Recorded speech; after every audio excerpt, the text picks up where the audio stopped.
കുറച്ച് മഞ്ഞച്ചോറ് ഉണ്ടാക്കി തരാലോ. അപ്പൊ നമ്മള് മഞ്ഞച്ചോറ് ഉണ്ടാക്കാൻ പോകട്ടോ. ചേട്ടാ ആഗ്രഹമല്ലേ ഒന്ന് ഉണ്ടാക്കാന്ന് വിചാരിച്ചു. വയറിനൊക്കെ നല്ലതാട്ടോ ഇത്. സാധാരണ ഞാൻ വെളിച്ചെണ്ണ ഉപയോഗിക്കുന്നേ.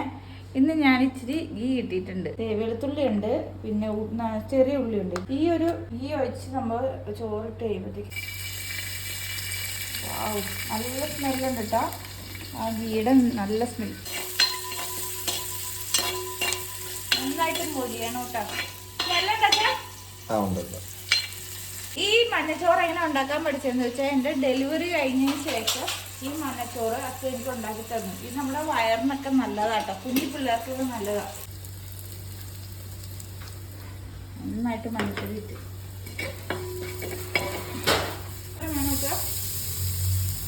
കുറച്ച് മതിയാ. എനിക്ക് ഒരു കറി മതി. ആള് ഡയറ്റിങ്ങിലാട്ടോ. ഞാനാണെങ്കിൽ ചോറ് ഇഷ്ടമായി കൊടുക്കും, കറി കൊടുക്കും. വണ്ണം കൂടുവാന്നും പറഞ്ഞു ഞാൻ പറഞ്ഞു. അപ്പൊ അതിക്ക് ഇന്നലെ തീരുമാനം എടുത്തേക്കുവാ ഞാൻ വണ്ണം കുറയ്ക്കൂ എന്നുള്ളത്. അത് എങ്ങനെയാണ് നോക്കാട്ടാ വണ്ണം കുറയ്ക്കില്ലെന്ന് കിട്ടുന്നു കേട്ടോ. അങ്ങനെയുണ്ട്.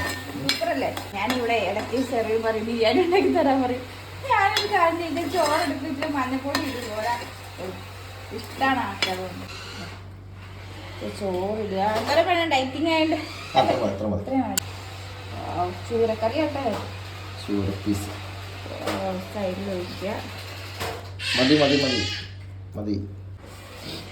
ഇത് എരിവില്ലാട്ടോ. ഫ്രൈ ആയിട്ടുണ്ട്. ഇതിനകത്ത് ജസ്റ്റ് ഒന്നുമില്ല. ഇച്ചിരി സവോള ഇട്ടോട്ടെ. എന്നാ ചക്കാച്ചി ഒന്ന് ടേസ്റ്റ് ചെയ്ത് വന്നു. ഇങ്ങനെയുണ്ട്.